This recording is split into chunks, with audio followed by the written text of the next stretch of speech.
So ಅಲ್ಲ guys, free ನೋಡೋಕೆ ಮೊದಲು ನನ್ನ ವಿಡಿಯೋ ಡಿಸ್ಕ್ರಿಪ್ಷನಲ್ಲಿ ವಾಟ್ಸಪ್ ಲಿಂಕ್ ಇರುತ್ತೆ. ಸೊ ಆ ಗ್ರೂಪ್ಗೆ ಜಾಯ್ನ್ ಆಗಿ. ಸೊ ಈ ವಿಡಿಯೋ ಇಷ್ಟ ಆದರೆ ಲೈಕ್ ಮಾಡಿ ಹಾಗೂ ಸಬ್ಸ್ಕ್ರೈಬ್ ಮಾಡಿ. ಸೊ ಬನ್ನಿ ಗೈಸ್, ಫ್ರೀ ನೋಡ್ಕೊಬೋಣ. ಪ್ರೀತಿಸುವಂತ ಪ್ರಾಣದಿಂದ ನನ್ನ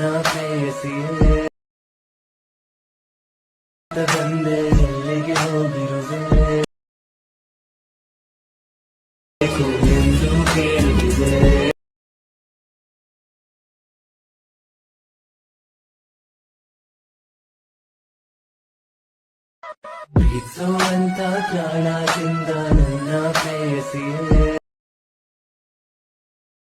ಬಂದೆ, ಎಲ್ಲಿಗೆ ಹೋಗಿರುವೆ?